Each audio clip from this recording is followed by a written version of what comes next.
Hello guys, मी नेहा तुमचं माझ्या mini व्लॉगमध्ये खूप खूप स्वागत आहे. आज होता मंगळवार. मी चाललेली ऑफिसला सगळं काम आवरून. ऑफिसमध्ये थोडंसं काम केले. मंगळवार पण होता आणि चतुर्थी होती, अंगारकी चतुर्थी. मला भूक लागलेली, सो मी इथं चिप्स खाते. थोडेसे चिप्स खाऊन घेतले. मग काम आवरलं आणि घरी आले तर ते बघत होते की पूजा रेडी, पुरण रेडी आणि कणिक मळून ठेवलेले आत्यांनी माझं पूर्ण अर्ध काम केलेलं. मग मी पण लागले कामाला. कढीची तयारी करत होते मी.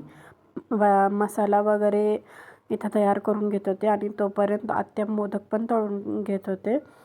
आत्यांचं नैवेद्य पण रेडी झालेलं. भांडे घासायला घेतलेले आत्या. मी तोपर्यंत कढीची तयारी करून कढी बनवत होते. पूर्ण आता इथं माझ्या आत्या नसतात सोबत, पण आता काही दिवसापूर्वी आलेले ते काही दिवसासाठी. त्यामुळे माझं इथं अर्धं काम वाचलेलं आहे. नाहीतर मग मला जॉब करून घरी जाऊन हे सगळं करणं खूप अवघड जातं.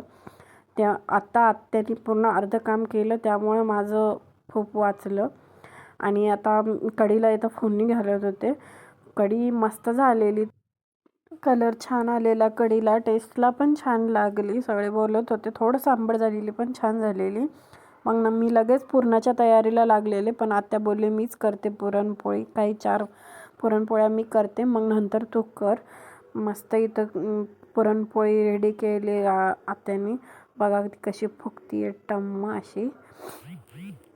मग आम्ही सर्वांनी पुरणपोळी झाल्यावर आरती केलो, नैवेद्य दाखवलं आणि टाईमला आरती झाली आणि मग ताट रेडी केलं. मस्त असं ताट रेडी झालं. सगळं जेवण व्यवस्थित झालं. सो इथेच होता दिवसाचा शेवट. बाय गाय.